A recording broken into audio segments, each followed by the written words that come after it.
The Afghan president, Ashraf Ghani, is on a charm offensive to the United States, opening up a new chapter after years of poisonous relations under his predecessor, Hamid Karzai, taking to the floor of Congress just hours after a massive suicide attack close to the presidential palace in Kabul, killed 6 people and injured dozens more.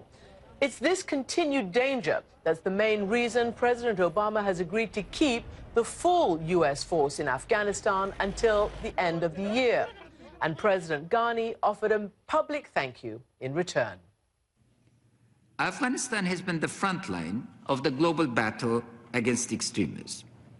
America, as a result, has been safe, but that safety has been ensured through the loss of American and Afghan lives in the fight against terror. We have made great sacrifices, we Afghans, but then it's our patriotic to do so.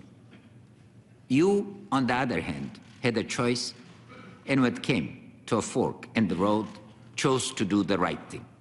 Thank you. So I asked Afghanistan's chief executive, Dr. Abdullah Abdullah, who has joined the president on this breakthrough visit to the White House, whether he could be sure now that his country wouldn't suffer the same fate as Iraq after the U.S. pulled its forces out of there. Dr. Abdullah, welcome back to the program. Thanks for joining me today. Thank you, Christian. So you got what you wanted.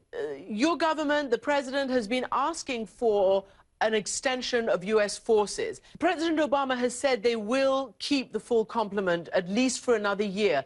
Is that enough, or do you want it to keep up at good strength for even longer than that? That is enough to keep us through a very challenging time, which is the upcoming few years.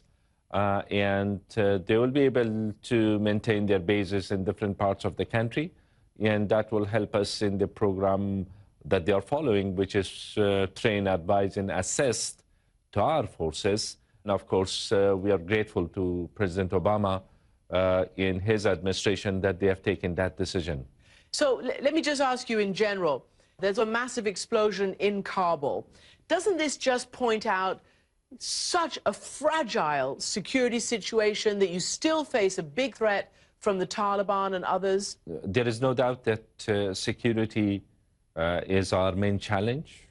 Terrorism-related, Taliban-related security incidents are there. And that's why our partners here in the United States, realizing the need for a transitional period, they made the decisions which we referred to earlier. But nevertheless, security is a challenge in Afghanistan. Let me ask you about a change of tone in the relationship between the United States and Afghanistan. It's no secret that under President Ghani's predecessor, President Karzai, there was what some people have called a poisonous relationship. Do you think President Ghani's presidency and yourself there as chief executive are heralding a more friendly face of Afghanistan to the United States? It should have been like this throughout. As partners, I think that we missed a lot of opportunities in the past 2.5 years because of what yourself described earlier as poisonous relations at the top, at the level of top leadership. We didn't need that.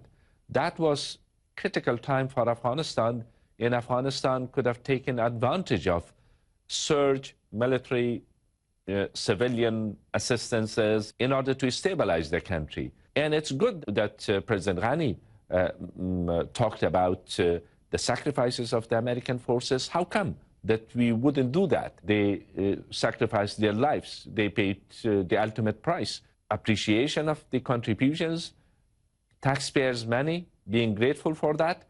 That's not just symbolism of it, but deep down in relations, there is a true spirit of partnership at all levels. Obviously, the disputed election led to this rather unique president and chief executive. You are the chief executive of the nation. The question is, are you actually being able to do your job? There's all sorts of reports that President Ghani is centralizing power and somewhat maybe marginalizing some of your initiatives and ministers. Give me an idea of the truth of that, and how is the partnership between you and the president? It is working.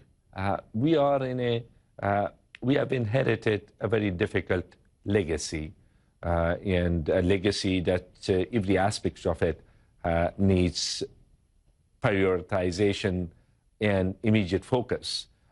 Unity government is an enduring phenomena. It's not something that was imposed upon us. It's something that we decided to go through that path. It's in the interest of the country, and we will make it work by all means. That's the expectation of the people of Afghanistan. That's what we are committed to do.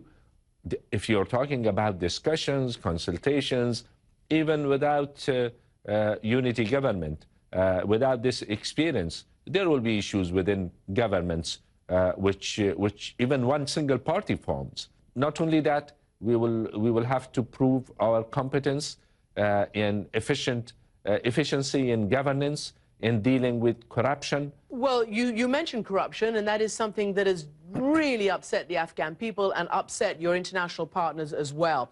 This is what President Ghani said about it in his press conference with President Obama. It was rather a dramatic admission. Listen. Leadership is about commitment to reform. It's about the honesty of knowing that we are among the most corrupt countries on earth, and this is a national shame, and we will not tolerate it. Wow, the most corrupt country on earth. Yes, look at the Transparency International list. There are only 2-3 other countries which are considered more corrupt. So I earlier talked about the legacy that we have inherited and to deal with it.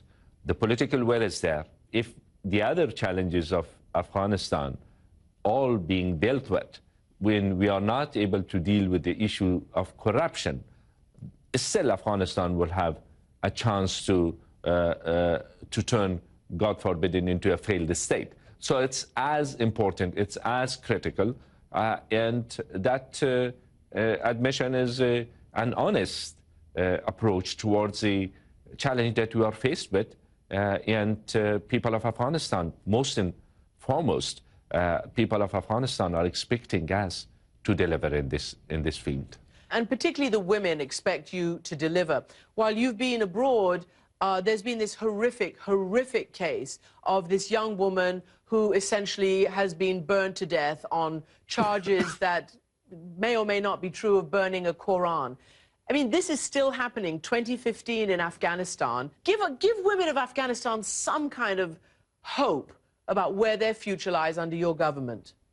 First of all, a lot has changed positively in the past 13, 14 years. But this sad incident was not taken lightly by anybody. A serious investigation is underway, and we will get to the bottom of it. It was a heinous crime. Let the investigation be finished, and then we will deal with those who have committed this heinous crime according to the law. You see the reaction of the people. You see how people of Afghanistan have come to the streets. That's another side of it. And as far as women's situation in Afghanistan is concerned, the unity government is sincerely and seriously committed to upholding our commitments to our people, not just as a symbolic acts in this regard, but rather as a deep, thorough belief that we cannot survive as a nation if half our population is deprived from their basic rights. There are lots of changes, but the problems are still there, and we have to address those challenges which are ahead of us. Dr. Abdullah, Chief Executive of Afghanistan, thank you very much indeed for joining me. Thank you, Christian.